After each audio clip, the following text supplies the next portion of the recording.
Episode 39। तो क्या इसका मतलब यह है कि इन दोनों व्यक्तियों को रेयांश ने हरा दिया था?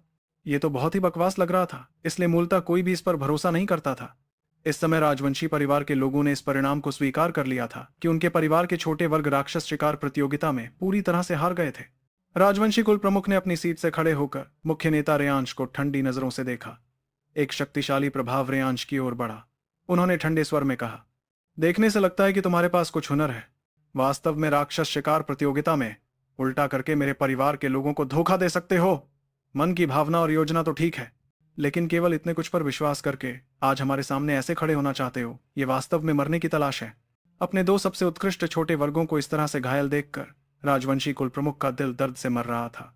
भीष्म राजवंशी के मुंह से काला खून निकल रहा था। यह स्पष्ट था कि अंदरी अंग बुरी तरह से घायल हो गए थे।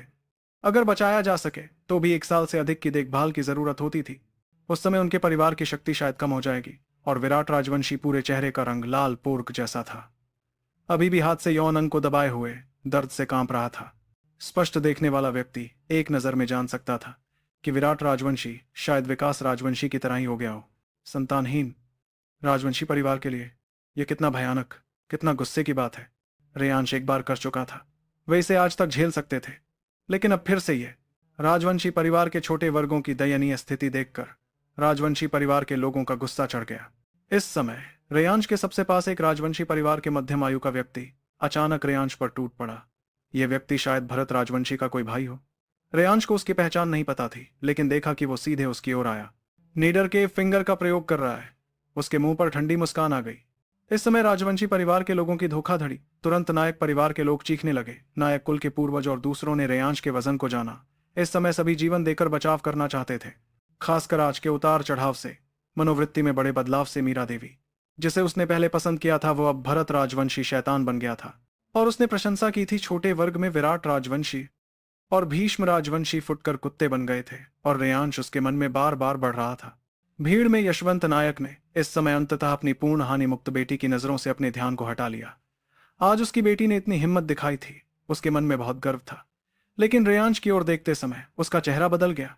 रेयांश के उसके बेटे को मारने की घटना और आज रात की घटना दो अलग बातें थीं। खूनी रिश्तेदार की मृत्यु का एहसास मध्यम आयु पहुंचे यशवंत नायक के लिए यह कितना गहरा दिल का दर्द था। अपने परिवार के किसी ने हमला किया देखकर, और यह बिल्कुल सही समय पर हो रहा था। राजवंशी परिवार के सभी हंस पड़े। उन्हें पता था रेयांश की कितनी क्षमता है। इस बार जो राजवंशी परिवार के छोटे वर्ग के लोगों को इस तरह से बनाया है, यह भी अंधेरे तरीकों से ही हो सकता है। केवल उन्होंने नहीं सोचा था। उनकी आज की तरकीबें, वे ही असली अंधेरे थीं। रेयांश और दूसरों को चिंता थी कि सही समय पर वे शायद दरबार में न पहुंच पाए, राजवंशी परिवार के लोगों से रोके न जाएं, इसलिए वे दीवार से चुपके से घुस आए थे। इस समय बाहर विवाह समारोह में भाग लेने वाले लोग बिल्कुल नहीं जानते थे कि नजदीकी दरबार में वास्तव में ऐसी रोचक घटना हुई थी। सावधान, समय निकलने की देर थी। नायक परिवार के लोगों के पास केवल चिंता भरे संकेत थे, लेकिन रेयांश के लिए उसका मन पर्याप्त दृढ़ था। इस तरह नीडर के फिंगर की क्षमता भीष्म राजवंशी जैसी है, लेकिन रेयांश ने केवल ठंडी मुस्कान दी। भीष्म राजवंशी और विराट राजवंशी को उठाकर आराम से अपने सामने रखा और एक और हाथ नीचे लटक गया। तुरंत हल्के लाल रंग की शक्ति उसकी हथेली के बीच तेजी से घूमकर मजबूत हो रही थी।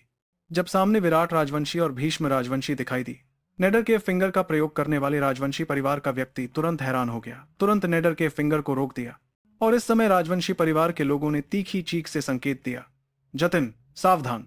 जतिन राजवंशी घबरा गया और इसी समय भीष्म राजवंशी और विराट राजवंशी का शरीर नीचे रख दिया गया। रेयांश की मुस्कान सामने आई। जतिन राजवंशी को अचानक महसूस हुआ कि यह मुस्कान कितनी अजीब थी। अगले ही पल हल्के लाल रंग की दिव्य ड्रैगन की छाया तेजी से उसके छाती और पेट पर टकराई। जतिन राजवंशी ने तुरंत एक गहरी सांस ली। चेहरा एक पल में फीका पड़ गया। वो सीधे कई मीटर नीचे गिरा, दीवार से टकराया। एक आवाज के साथ गिरते समय शरीर में कोई सांस नहीं थी। जतिन राजवंशी मर गया। Azure dragon seal. सभी के दिल में अचानक ये नाम आ गया। सभी जानते थे रेयांश ने कब ड्रैगन सील प्राप्त की थी। इस समय ये एक हाथ से इस्तेमाल करने के स्तर तक पहुंच गया था, तो कितने नियंत्रण की जरूरत होगी। वहां मौजूदा नायक परिवार में इतना आसानी से एक हाथ से एज्योर ड्रैगन सील का प्रयोग करने वाले केवल 3 लोग ही हैं, और सबसे आश्चर्यचकित मीरा देवी थी। वो वीरान होकर उस युवक को देखता रहा जो अपने अहंकार में था। देखा कि उसकी आंखों में मजबूत आत्मविश्वास है। इतने राजवंशी परिवार के ताकतवर लोगों के सामने वो अकेले ही सभी दबाव को रोकने में सक्षम है। ये राजवीर शेन की तरह कितना समान है। क्या तुम बाप बेटे वास्तव में मेरे भाग्य के शत्रु हो? राजवीर शेन के बारे में सोचते हुए अब रेयांश इतना आसानी से एजियोर ड्रैगन सील का प्रयोग कर सकता है और एक राजवंशी परिवार के ड्रैगन नस्क क्षेत्र 7वें स्तर के योद्धा को पूरी तरह मार सकता है। यह अब उतना आश्चर्यचकित करने वाला काम नहीं था उसके लिए। चाहे राजवीर शेन हो या रेयांश शेन, जब वे अपनी उत्कृष्टता दिखाते हैं तो मूलतः समकक्षों में कोई उनकी चमक को ढक नहीं सकता। जैसे भरत राजवंशी के राजवीर शेन के हाथों बुरी तरह से हारने की तरह। नायक परिवार के लोग एजियोर ड्रैगन सील से हैरान थे, जबकि राजवंशी परिवार के लोगों ने देखा कि जतिन राजवंशी अचानक इस तरह से मर गया तो दिल में हैरानी के साथ फिर भी आक्रोश की बढ़ गया। खासकर राजवंशी कुल प्रमुख जतिन राजवंशी, उसका सबसे प्यारा छोटा बेटा था और वह लगभग ड्रैगन नस्क क्षेत्र 8वें स्तर में पहुंच सकता था, ऐसे ही मर गया। दृश्य तुरंत तनावपूर्ण हो गया। राजवंशी परिवार के कुछ ड्रैगन नस्क क्षेत्र 8वें स्तर से ऊपर के लोग तेजी से शक्तिशाली प्रभाव दिखाने लगे। एक अभूतपूर्व छापा मार दबाव रेयांश की ओर आया, लेकिन रेयांश घबराया नहीं। उसके हाथ ने भीष्म राजवंशी के गले को पकड़ लिया। अगर तुम चाहोगे कि देखोगे राजवंशी परिवार के इस छोटे प्रतिभाशाली की मृत्यु हो जाए, भरत राजवंशी, अगर तुम चाहोगे कि अपनी आंखों से देखो कि तुम्हारा बेटा मेरे हाथ से मर रहा है, तो फिर हमला करने की कोशिश करो।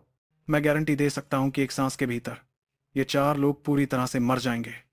तुम चाहे नायक परिवार को मिटा सकते हो, लेकिन ये 4 छोटे वर्ग हमारे साथ मरने वाले हैं। मैं बहुत उत्सुक हूं। उनके बिना राजवंशी परिवार के पास अगली पीढ़ी होगी, क्या होगा? रेयांश ने यह कहा और उसकी उंगलियां पूरी तरह से भीष्म राजवंशी के गले पर कस गईं, वो भी पूरी ताकत से। भीष्म राजवंशी पहले से ही गंभीर रूप से घायल था, अब सांस तक नहीं आ रही थी।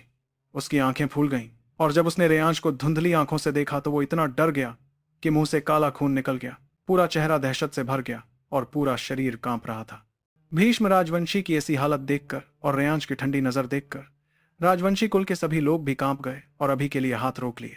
अपने बेटे की ऐसी दुर्दशा देखकर भरत राजवंशी की आंखों से आग निकल रही थी। उसने रेयांश की तरफ गुस्से से देखते हुए कहा, रुक जा। अगर भीष्म मर गया तो तुम्हारे पूरे नायक कुल के लोग बहुत बुरे तरीके से मरेंगे। तुम भी मरोगे। मैं तुम्हें मारकर ही छोड़ूंगा। भरत राजवंशी के इस गुस्से भरे नजारे को देखकर रेयांश बिल्कुल भी डरा नहीं और उसके हाथों की मार भी थोड़ी भी कम नहीं की। आखिरकार मरना ही है, मुझे तुमसे डर किस बात का? बस मैं अपने आप को ही नुकसान पहुंचा दूं, तुम क्या कर सकते हो? लेकिन तुम्हारे बेटे भीष्म राजवंशी की हालत तो बहुत बुरी है, इसे और नहीं टाल सकते। अगर इसे टाला गया तो आधे घंटे में शायद जान ही निकल जाए। रेयांश ने बिल्कुल बेपरवाही से कहा। लेकिन भीष्म राजवंशी की इस हालत देखकर राजवंशी कुल के लोग अत्यधिक परेशान हो गए। अब राजवंशी कुल की 2 सबसे बड़ी उम्मीदें रेयांश के हाथों में थी। यहां तक कि राजवंशी कुल के मुखिया भी सावधान हो गए। रेयांश ने पहले से ही कहा था, अगर ये 4 लोग मर गए तो चाहे नायक कुल को मिटा भी देते, राजवंशी कुल के पास अगली पीढ़ी ही नहीं बचती। अगली पीढ़ी में इनसे ज्यादा ताकतवर सिर्फ चौथे स्तर तक ही थे, जो भरत राजवंशी और दूसरों का स्थान नहीं ले सकते थे। अब जब राजवंशी कुल के लोग डर गए, तब रेयांश ठंडी हंसी के साथ भीष्म राजवंशी और भरत राजवंशी के शरीर को घसीटते हुए नायक कुल के पूर्वज की तरफ गया। भरत राजवंशी अभी भी उनके सामने खड़ा था। रेयांश ने उसे देखते हुए ठंडे स्वर में कहा, रास्ता छोड़ो। भरत राजवंशी बिल्कुल रास्ता नहीं छोड़ सकता था। रेयांश ने भीष्म राजवंशी और विराट राजवंशी को हाईजैक किया था। उसकी भी इच्छा हुई कि वो भी इसी तरह का करे, वापस जाकर नायक कुल के लोगों को हाईजैक करे। लेकिन जब वो वापस मुड़ा तो नायक कुल के लोग जानते थे कि उसके मन में क्या चल रहा है। हालांकि स्वप्निल पुष्प से प्रभावित हुए थे। बड़े पैमाने पर चेतना शक्ति का इस्तेमाल करने पर नायक कुल के लोग जरूर मर जाएंगे, लेकिन कम से कम एक हमला तो कर सकते हैं। इस समय नायक कुल के पूर्वज अचानक खुशी से हंस पड़े। रेयांश की तरफ सम्मान से देखते हुए कहा, बेटे, बहुत बढ़िया, लेकिन हम भी तुम्हारे लिए बोझ नहीं बनेंगे। अगर राजवंशी कुल के लोग हमारे साथ हाथ उठाने की हिम्मत करे तो पुराने दोस्त, मैं उन्हें ड्रैगन नस्क क्षेत्र 9वें स्तर की तायगु ब्लड स्पिरिट ड्रैगन का स्वाद चखाऊंगा। देखते हैं राजवंशी कुल के कितने लोग रोक सकते हैं। नायक कुल के पूर्वज इस समय अंततः भाईचारे के सपनों से जाग गए। उन्होंने राजवंशी कुल के मुखिया की तरफ गुस्से से देखते हुए कहा, दोस्त, मैं यशांश तो कमजोर हूं, आज ही इस क्रूरता का अर्थ समझाऊं, और ये सब तुमसे ही सीखा है। तुम नायक कुल को मिटाना चाहते हो, लेकिन मैं तुम्हें बताता हूं, कुछ कीमत चुकाए बिना यह संभव नहीं। भरत राजवंशी नायक कुल के लोगों को हाईजैक नहीं कर सकता था, और भीष्म राजवंशी विराट अभी भी रेयांश के हाथों में थे। इसलिए वो अब आगे भी नहीं बढ़ सकता था, पीछे भी नहीं जा सकता था, बिल्कुल असहाय था। जब उसने देखा कि रेयांश का हाथ भीष्म राजवंशी के गले पर गहरी रेखा खींच रहा है और भीष्म राजवंशी के मुंह से झाग निकलने लगा है, तो उसने रेयांश की तरफ हत्या भरी नजर से देखा और रास्ता छोड़ दिया। रेयांश अब नायक कुल के लोगों के साथ मिल गया, और इस समय राजवंशी कुल के लोग भी आखिरकार मिल गए। राजवंशी कुल का मुखिया सबसे आगे खड़ा था, और अन्य शक्तिशाली लोगों में भरत राजवंशी के बड़े भाई नरेश राजवंशी भी थे, जो भी रेयांश की तरफ गुस्से से देख रहे थे।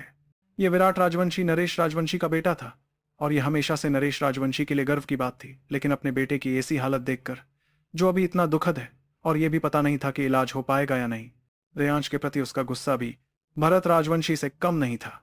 नायक कुल और राजवंशी कुल के बीच टकराव शुरू हुआ और रेयांश ने राजवंशी कुल के दोनों शक्तिशाली व्यक्तियों को हाईजैक करके सबसे आगे खड़ा हो गया। इस पुराने नायक कुल के सबसे महत्वहीन व्यक्ति को देखकर, जो अब नायक कुल के लिए मुख्य स्तंभ बन गया था, नायक कुल के लोगों को एक सपना देखने जैसा लगा। आगे क्या होगा, स्टोरी में जानने के लिए सुनते रहिए इस स्टोरी को और चैनल को भी ज्वाइन कर ले। आगे के एपिसोड इसी चैनल पे आएंगे, तो सब लोग इसे ज्वाइन कर लो।